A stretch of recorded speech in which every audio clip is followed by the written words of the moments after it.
Welcome back, everybody, for episode 7. New Year's Eve, out working on the car.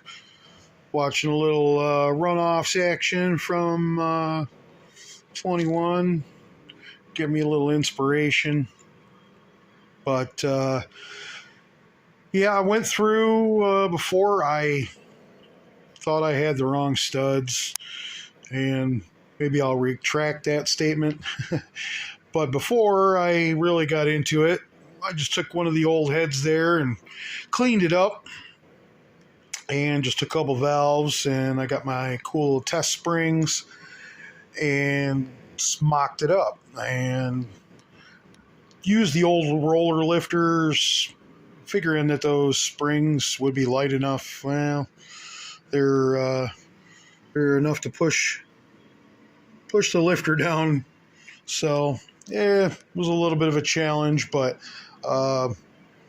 checked number 1 cylinder first and came out with a pretty generous, we'll say 62 thousandths, I think, was the closest I could get it. Took a few tries, basically having to help push it back up to make sure I wasn't preloading the lifter. I'm going to take one of these apart still and probably make a solid to check the actual heads that are going on.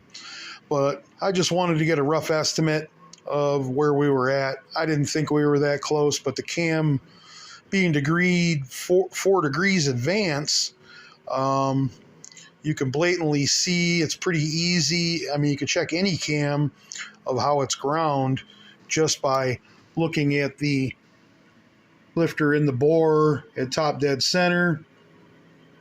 And if the lifters are flat, straight across, you got one of those little nice mini straight edges, steel straight edges or rulers, you'd be able to put it across there, and no advance in the cam, they would be straight across. And once you start going one way or the other, you're going to have one lifter that's higher than the other. Up on the intake, that's advanced, and if not, then you're retarded, and I don't know who would do that. On the exhaust, so the exhaust clearance seems to be huge, and intake is a little tighter. Now this side, and I just swapped the valves into the different cylinder instead of one. We went over and mocked it up. Now this side, I seem to have even more clearance, and we're doing it without the head gasket to simulate the 1/6 rockers that I'm probably going to put on here, which comes out to about another 30 thousandths, 32 or 4 thousandths of lift. So if we take the head gasket out, compressed on that is 40 thousandths. So if we're minus 40 thousandths, we've kind of made up for any rocker arm situation, kind of. We're going to double check it with the right heads and a little bit better, but I figured I wanted to start with this because I thought I had the wrong studs.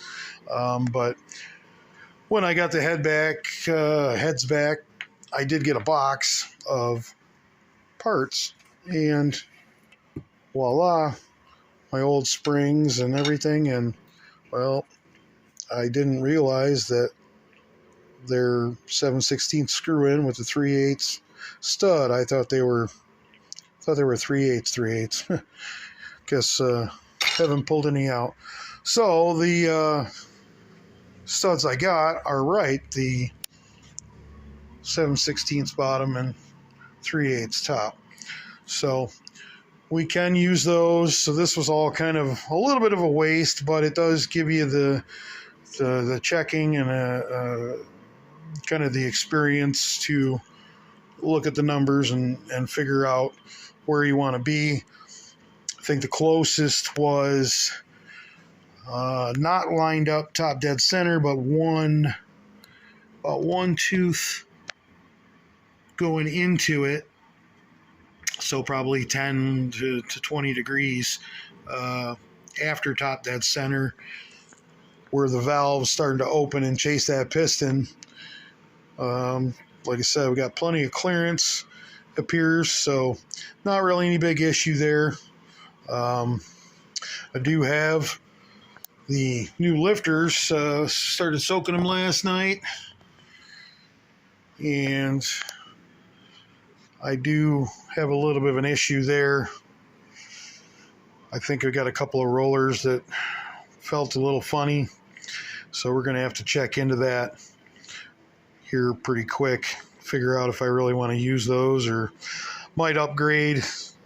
Push rod length checking on these heads, yeah, it's probably going to need a way shorter push rod too, because the tool doesn't even work on, won't even line up with the stock factory push rod. So definitely going to be shorter, but we're going to use that on the new heads or refurbished heads, because none of this LT1 stuff is brand new. We're basically taking everything and making it the best factory had to offer. On to the next.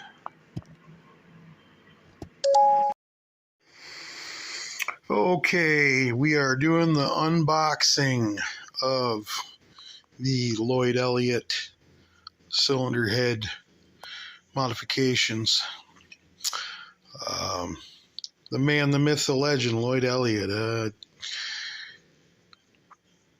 did some research online and basically found him to be accessible in business, and the guy that deals with these LT1 heads, Gen 2, 93 to, was it 95? Actually 92 in a Corvette, but yeah, he works with these, and you know, being that we're at 2024 now, you know, it's not like this stuff's been in production, and so this is what we're working with, is stock cylinder head. So this guy down in Texas, very personable, very nice guy. Talked a lot about what we were doing and, you know, what the goals are, and what we're going to do with the heads. And very informative, like I said, very nice, affordable pricing, and, you know, nothing but good things to say.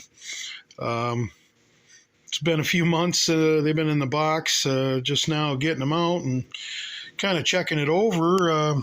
Do believe we got the Brian Tooley cool chrome looking valve springs, got the doubles, handle the many cycles of road racing. We've got some really nice ports here. Definitely more time than I spent on mine, the original ones, of doing some cleanup on them. But this it's just the one LE. You know, we're not going crazy, but upgraded the valves, valve springs, and well, as you can see, you know, everything looks really nice. We even got a little chamber work here. I did that on mine, but, you know, I was winging it kind of by what everybody else I've seen on YouTube did. This looks really nice, you know, very professional, considering these heads are from 1993. So we've got nice smoothed out by the spark plug, little radius around the valves, a little bit of little back cutting, give it a little more room. So looks like the dish on the valves, though, is probably going to make up the difference of whatever got taken off on the cleanup of the cylinder head. So I can't imagine the CC being really any less than it was from the factory. but should be about the same. And really good experience all over. So the only thing that I'm seeing right now is this little guy here. Let's see if it'll focus. It did look like they might have got dropped or something. Little dent there. I'm gonna have to file the edge. But other than that, everything else looks really nice. So our goal of 400 rear wheel horsepower is kind of what these heads are rated for. Should work out. Another nice thing that I had found is the studs had all the holes with helicoils, so we don't really have to worry about ripping the rocker studs out of the head. Obviously marked on the intake says to seal it with some silicone. Definitely cool. More good stuff coming. On to cylinder head number 2. Test fitting the gasket. Same thing. It's got that lip at the top. No big deal. One thing I did notice is the I guess one little oopsie or casting shift, whatever. Got a little picture. You can kind of see in the dark spot there, and looking down in here, yeah, it looks like somebody re-welded and re-ground that out there in the push rod pinch. Must have been a little too thin in there. All the other ones, I even went back and looked at the other head to make sure none of the other ones did that. Just seemed to be that port there. It happens, Casting on the heads got the same number, so they're a match set, but not a big deal. He fixed it up pretty good. Same thing with their nice shiny springs and our definitely got our helicoils in. This head's got the same issue though, right there. It's got a little dink in it. I don't know. Come on. Yeah. So we're going to have to fix that. So each head had that. Must have been somehow they were sitting on their bench or something. Yeah, you can see it a little better that way. So we'll have to fix that up. But again, really nice work. Everything else looks on par. So definitely you're going to need to clean all of this stuff when you get it back from them, because I still see a couple spots where in the groove there was some dirt I started scraping out. So chase your holes, intake and the valve cover holes. Got to chase all the threads there. I might go through and I might clean these oil drains just a little bit, take the smooth them out a little bit if I gotta wash them. So, but good job overall. I'm pretty pleased with the outcome here. And again, Lloyd Elliott was a really good person to work with. Lots of emails, phone calls, anything you needed to know, updates. It took, I don't know, 3-4 weeks, whatever, to get them. But at the time, the block wasn't done, so it really didn't matter. I just needed to get the ball rolling.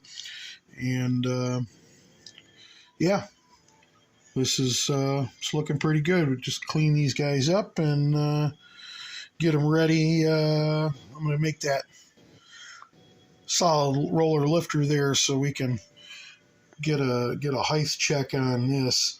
And one other thing I noted was there was a pretty thick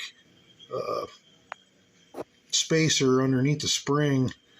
I don't know if you can see it real good, but yeah, definitely thicker than the stock centering washer locator.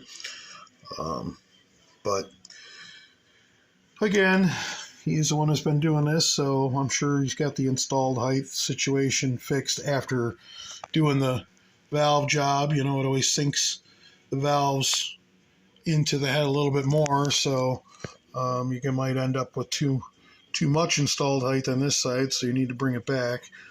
So good stuff all around, and on to the next.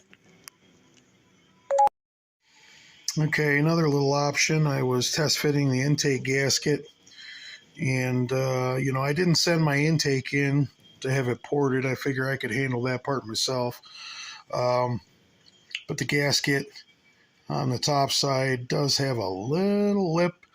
Probably going to have to trim the gasket back a little bit, and then we can do the finish porting on the intake to kind of match it to the heads. I started a little bit, but I wanted to see what we got before I finished up.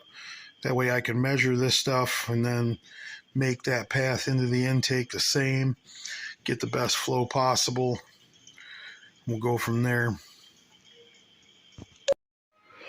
Okay, now we're on to some lifter action. Took them out of the package and kind of give them all a little visual. Everything looks to be in really good, machined wise, everything. But being that I bought single individual roller lifters before and I found rust pits on the roller, I figured I'd go through and check them all. And I had 3 here that are, well, we'll call them a little crunchy right there. It's not spinning anymore. I don't know why, but that you back it up and it'll continue to roll for a little while. But they seem to have a little bit of a catch in them. And it did this before I put them in the oil. I figured I'd just soak the oil, see if it free it up. I don't know. The more I spin it, it seems a little better. But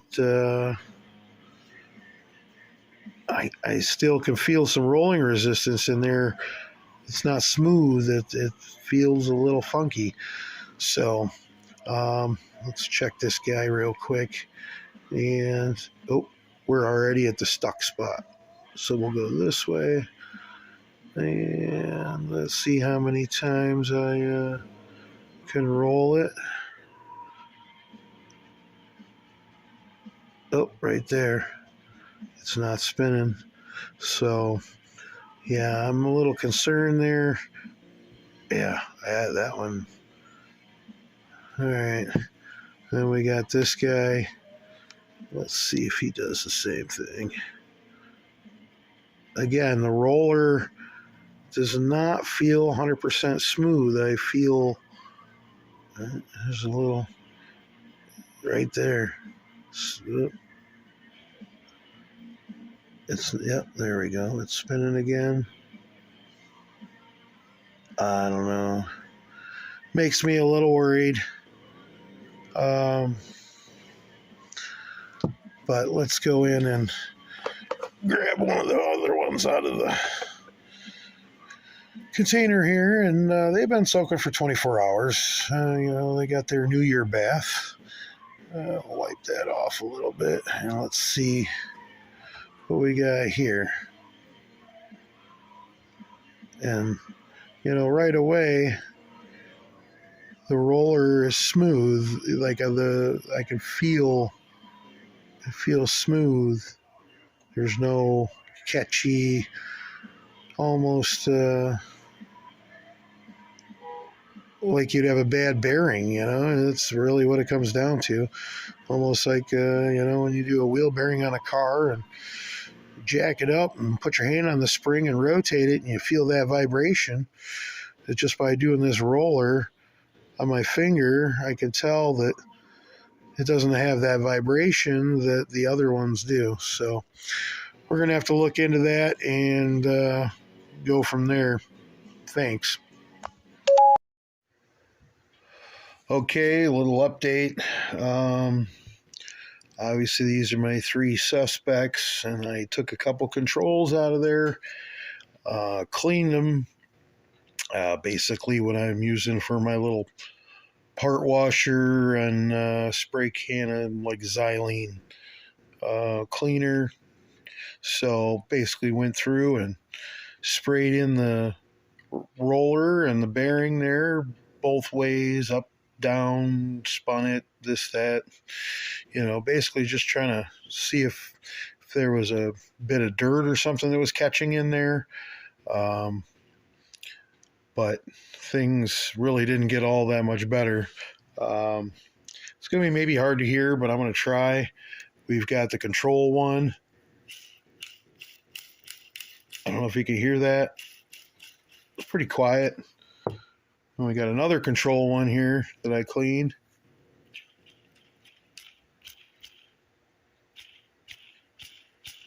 Very little noise. Got a fan running in the background, but this one will be pretty obvious. It's still sticking too.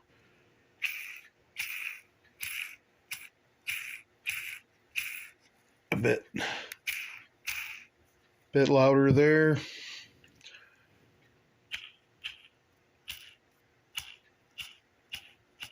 That one's got a little different noise to it.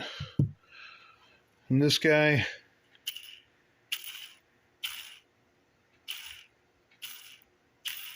not too bad, but it's not consistent and they're noisier than the other ones. I don't, that just doesn't sound good compared to the other one. That sounds so much smoother. So, guess, Rock Auto, and it's not their fault. I got my King bearings from there. I mean, those are race bearings, so you're paying for the name, but this Engine Tech, I hear it's a Reeboks of other known lifter, and it had the ROC on it, which some people were saying was Republic of China, and the other ones were saying that they were made in Taiwan, and the China ones had a different marking. I don't know, but they're not going to work, and that's where we're going to have to leave it for this time. Check back next. We're probably going to send these back and have to fork out a few more dollars for some more reputable lifters, because I'm not putting this together with anything that's compromised or isn't worthy, I guess, of beating the snot out of. So stock engine, maybe you would have got away with it. I don't know, but we're not here for that. So till next time, thanks for watching.